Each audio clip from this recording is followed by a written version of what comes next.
And now I am super excited to have our first speaker, Jack Sweeney.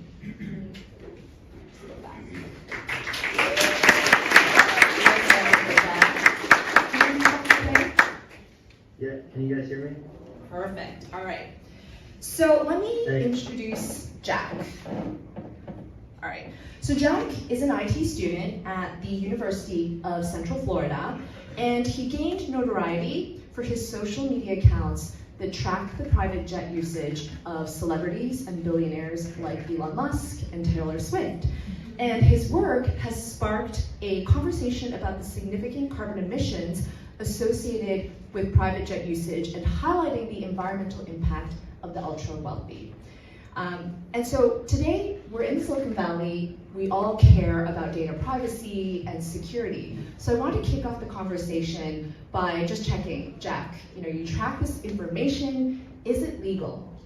Yeah, so ever since we've come into this new technology age, pretty much around the world, including by the FAA in the United States, aircraft are required to have this what's called ADS-B, and it's almost like every plane has like an AM or FM tower on it, and it's saying who I am and where you are, where it is, and its speed and its heading and all that. And there's thousands of people around the world that receive that data, and they look at where planes are going, and you can look at a map of all the planes in the sky, and there's usually at least like tens of thousands of planes all in the sky at once.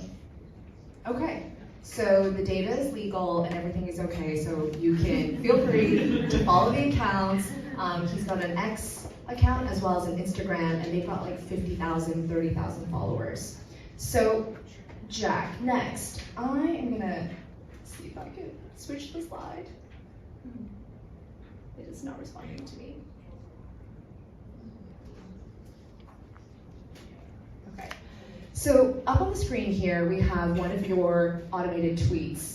And Elon flew from Oakland to Austin. It was around a 2-hour, 39-minute flight. Can you walk us through the information that you share in your tweet? Yeah, so, besides just the location, after I know that, his type of plane is a Gulfstream, you know that it has like an average fuel burn. So based off the flight time, I have it calculating how much fuel it uses and the weight of that fuel, and then you can calculate the cost once you know how much fuel it average use in that time, and then from that you can calculate the CO2 emissions, and that's what I have it sharing after it shows where it went. Got it. So this flight that was almost 3 hours is 14 tons of CO2 emissions. So just so you know, for comparison, the average American emits around 17.0 tons annually. The UK is around 7.7 and Vietnam's around 2.1.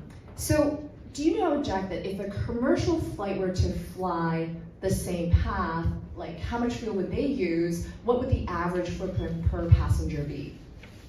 Yeah, so like if you're comparing on the person level, if a person flies on a commercial flight versus a private flight, if you're going on the private flight, it's 5 to 14 more times more emissions being on a private jet versus a commercial airliner, and just counting by the person, not the whole plane.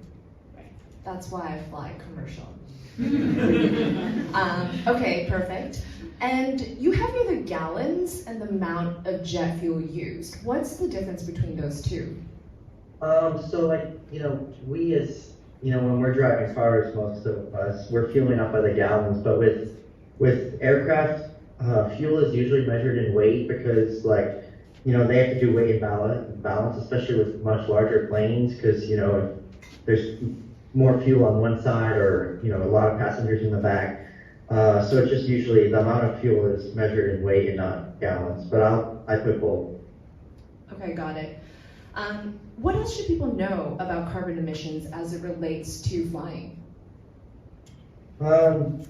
It's just good to know about how much your flying contributes to emissions, and that it does play a big part in, it's one of the biggest emitters in your life if you fly, just like your car. And I recently found out that sustainable aviation fuel, which is a fairly new concept, is actually a good thing because it can reduce emissions 50 to 90% depending on what mixtures they use. So that's something that I think will be good in the future. Awesome. So there's a lot of celebrities that fly. Why Elon Musk? So originally, I'm like this teen who's in high school, maybe even in middle school, or just fascinated with tech and everything new. I was always paying attention to Tesla and rockets. And then I knew he had a private jet, and I was like, that would be interesting to see what he's doing, because, he's always up to some business. And then I found out that it really does show what's going on. And it piled on to now I'm adding the carbon emissions, and so many people pay attention to it. I'm not the biggest fan for like everything he has to say, but I still think like a lot of his technology, especially with Tesla, is pretty impressive that he's brought those companies from the ground up to these big companies.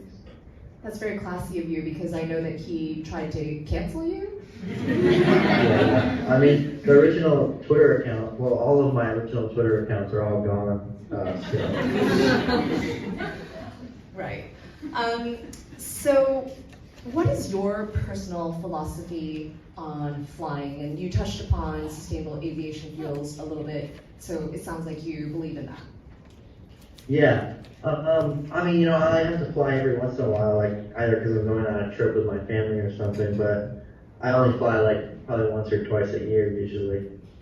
I think that like a lot of these trips that some of these, people with private jets have could be reduced just by like spending time in a certain place longer instead of going back and forth so many times, like 2 days here, 2 days there. Make it like a week there instead of going back and forth so much.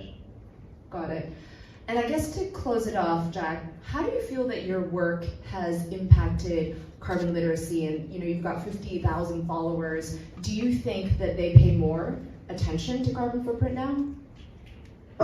There's definitely people that were not aware of like that these people flew so much, and I think I've brought attention to it. Like just the other day, even more stuff with Taylor Swift. I made this video where it's a time lapse of the year, and her total emissions were like 1,200 tons in the total year, and people couldn't believe it. And the Instagram video short that someone reposted of my YouTube video got 13 million views, and I just like could not believe it. And it had like 1 million likes. So like people are really, there was a ton of controversy in the comments, but it's bringing attention to the issue, regardless of whether there's controversy. Amazing.